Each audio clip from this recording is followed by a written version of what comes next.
Good morning. I am Grahalakshmi, Assistant Professor, Department of Business Administration, the Standard Fireworks Rajaratnam College for Women, Sivakasi. Today, we see about some aspect related to planning. Before that, we have to see about the course outcome for the subject Principles of Management. The first course outcome is summarize the concept and functional areas of management. The second one, apply the principles and techniques in organization, significance of ethics in business and its implications. Analyze the organization structure and plan how to delegate the authority to different levels of management. Evaluate the management functions and choose the appropriate techniques in management and decision making. Formulate the managerial uses of planning, organizing and controlling can be communicated in a variety of circumstances. Next, we see about the concept or meaning of the term planning. Planning is the determination of a future course of action to achieve the desired result. It is deciding in advance what to do, how to do it, when to do it, and who is to do it.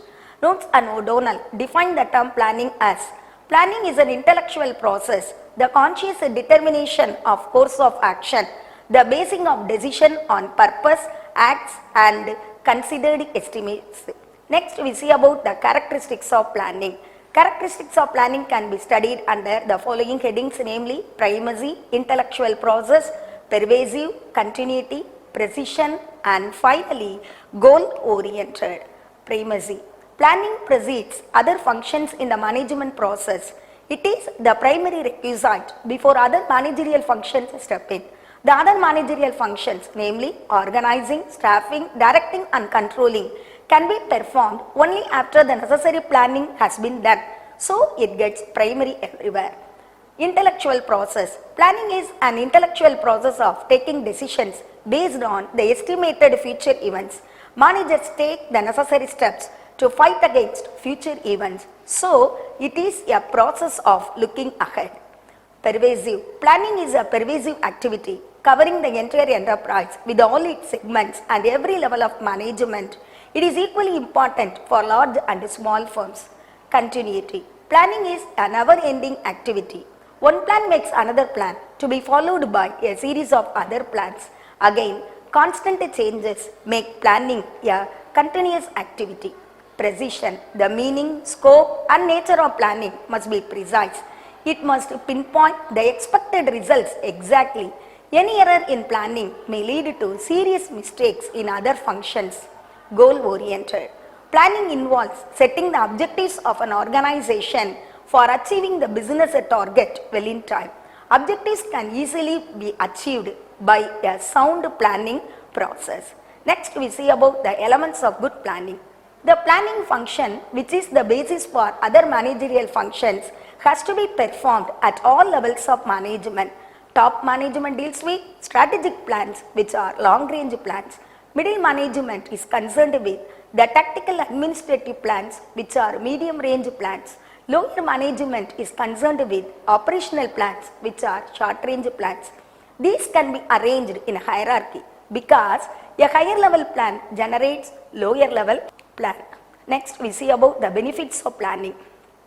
That can be studied under the following headings, namely economy, enhances the organizational behavior climate, reduces random activity, helps in coordination, helps in control, encourage innovations, finally lead to overall efficiency in the organization. Next, see one by one. Economy. Effective plans coordinate the organizational work and eliminate unproductive effort. Though planning involves a lot of time, energy and money for its formulation and implementation, it tends to minimize the cost of performance. Next one, enhances the organizational behavior climate. Planning provides scientific guidelines to its human resources to contribute positively and achieve the overall objectives of the organization. When objectives are perfectly defined, job assignment can be fixed and everyone can begin to contribute to the achievement of these objectives. This tends to improve the morale of the employees. The next benefit, reduces random activity. Planning involves an intelligent thinking. Every manager puts his thoughts in writing before acting. This allows manager to identify early problems as well as remedial measures. By thinking, a manager can minimize the chances of making hasty decisions and taking haphazard action. Moreover, planning minimizes the chance of mistakes and unpleasant surprises. It helps in avoiding crisis management. Next benefit is helps in coordination. Though all managerial functions lead to coordination in the organization, really beginning is made at the level of planning stage. Well-considered overall plans unify interdepartmental activities and consequently restrict the area of freedom in the development of purely departmental plans. Thus, various departments work in accordance with the overall plan and harmony is achieved. It is true to say that coordination is essence of management and planning is the base for it. Next benefit is helps in control. Planning facilitates existence of certain planned goals and standard of performance. It provides basis of controlling. We cannot think of an effective system of controlling without existence of well thought out plans. Planning provides predetermined goals against which actual performance is compared. In fact, planning and controlling are the two sides of the same coin. If planning is root, controlling is the fruit. Encourage innovations. In the process of planning, managers have the opportunities of suggesting ways and means of improving performance. Planning is basically a decision-making function which involves creative thinking and imagination that ultimately leads to innovation of methods and operations for growth and prosperity of the enterprise.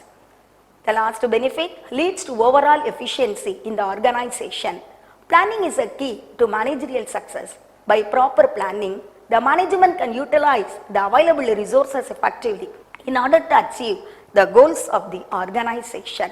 Next, we see about the limitations of planning. Limitations of planning can be studied under 5 headings. Inflexibility, limitation of forecast, reduces creativity, involves huge cost, does not guarantee success. Let us see one by one. Inflexibility. The more detailed and widespread the plans are, the greater inflexibility they are. This inflexibility arises on account of the philosophy of management. If the management has the philosophy of production of high quality goods at high cost, it may be difficult for them to plan for a cheaper quality product. Next, limitation of forecast. Planning is fully based on forecast. If there is any defect in forecast, the planning will lose its value. Next, reduces creativity. Middle level management and other decision makers are neither allowed to deviate from plans nor they are permitted to act on their own. Thus, much of the creativity inherent in them get lost or reduced. Next one involves huge cost. These costs may be in terms of time and money. For example, checking accuracy of facts may involve lot of time. Detailed plans require scientific calculations to ascertain facts and figures. There are a number of incidental costs as well as expenses on board meetings, etc. The last limitation is planning does not guarantee success. The effectiveness of plans depends upon the implementation of plans. Every plan is not a solution to the problem. Plans can fail under certain circumstances in future. Conclusion. Planning is the process of making critical decisions that will allow a company to grow successfully in the coming years. As a result, planning entails defining the goal and devising a strategy to achieve it. Thank you for watching. Thank you.